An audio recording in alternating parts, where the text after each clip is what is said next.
তাহলে থাকি না। মমতা দিদি আমার মা, মমতা দিদি আমাদের নেতা। মমতা ব্যানার্জির এগেছে যেভাবে বদমাইশি করা হচ্ছে, এটা আমি মানতে পারছি না। দিল্লিতে আমাদের বাংলাকে চুরমুর করে দিল, আমরা বাংলা নিয়ে বসে আছি, চুরমুর করে দিল, বাংলা দিয়ে বলতে দিচ্ছে না। এর চেয়ে বেশি অপমান হয় না। মানে আবার আমাদের কাছে কেস করেছে, আমার কাছে কেস করছে, করুক। দিল্লিতে গেলেই বাংলা চলবে না, এটা দুঃখের ব্যাপার। কবিগুরু রবীন্দ্রনাথ ঠাকুরের জায়গা থেকে এরা যদি এরকম করে বাংলা, এটা ভীষণ নোংরা। আমি বলছি একদম নোংরামি। কিন্তু একটা কথা বলি, আমার যেটা জীবনে বুকে আছে তার নাম মমতা ব্যানার্জি। মমতা দিচ্ছে বড় নেতা নেতি আমি এখনো বলছি, কারণ মমতা দি আছে, আমরা জিতবো জিতবো জিতবো এবং ভীষণ ভাবে জিতবো। অপমান করেছে, বিশ্বাস কর। বাংলা কি বাংলা কি বাংলা কি বাংলা কেন বাংলা চিনতে পারছো না? চিনতে পারছো? No Bengali.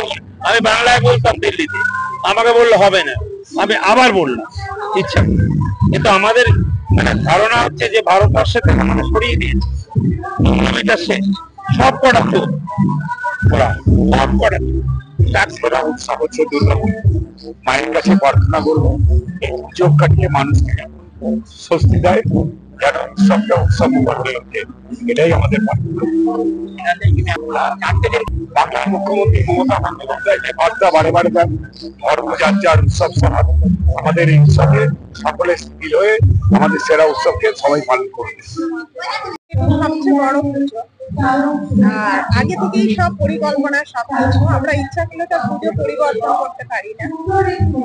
হঠাৎ করে কালকে মেঘ ভাঙা বৃষ্টি হয়েছে, যেটা সত্যি খুব কষ্টের। অনেকেই জলের নিচে আছে।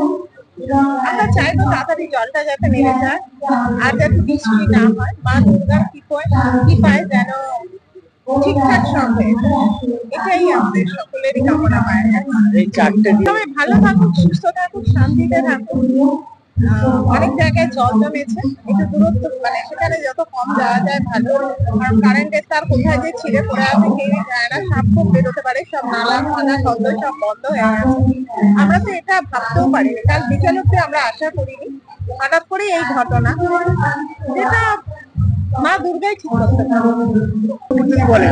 অনেকক্ষণ ধরে অপেক্ষা কখন হাওড়া আসবে এবং দিদি আলাদা করে মণ্ডপটা দেখেছে। তুষারের আয়োজনের ত্রুটি নেই, একটা রাজপ্রাসাদের মতোই লাগছে। আমাদের দিদি ভেবেছেন এটা রাজপ্রাসাদ, তাই বারবার বলছে রাজবাড়ির সামনে এটা জানতে চেয়েছে। এটা একটা অন্যরকম ভালো রাখা একটা গল্পের জায়গা। আন্দোলনকে আলো হয় তো লাগবেই। বিশেষ করে দিদি মেনশন করলো আমাদের পুজোটার কথা, যে সাংড়াইলে কোথায় হচ্ছে, রাজবাড়ির কাছে। সাংড়াইলে নিতাইদার বাড়ির পাশে, নিত্যানন্দদের বাড়ির পাশে। যাই হোক, আমাদের এখানে আমাদের খুবই ভালো লাগছে, আনন্দ হওয়ার কথা, গর্বের কথা আমাদের।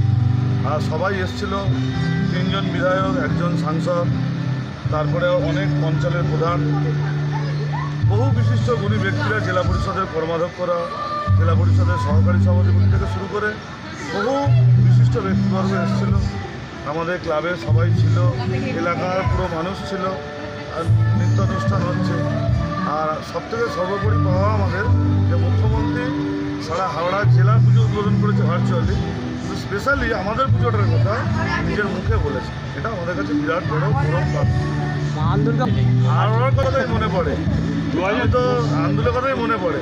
আজকে সারা দেখুন, খুব দুঃখজনক ঘটনা। সকাল থেকে এই রাত্রি থেকে তীব্র বর্ষণ দুর্যোগের মধ্যে সারা কলকাতা ভাসছে, হাওড়ার অর্ধেক জায়গায় প্লাবিত হয়ে গেছে, কিন্তু আমাদের আন্দোলনে 1 ফোঁটাও জল নেই। এটা কিন্তু আমাদের কাছে হয়তো বিক্ষিপ্তভাবে কোনো গলিতে হয়তো একটু আধটু আছে, কিন্তু ওভারঅল কিন্তু কোনো জল নেই। যাই হোক, তারপরেও যে আমরা করেছি, এটা আমাদের কাছে খুব বড় প্রাপ্তি। আমরা এই এলাকাকে নিয়ে খুব গর্ব করি। আর এখানে তো সোনালিদিরা আছে, সন্ধ্যারা আছে, আমাকে এখান থেকে নিয়ে গিয়ে দুর্গাপুরে 4 দিন সবাই ভালোভাবে কাটান, এইটাই মেসেজ চালান।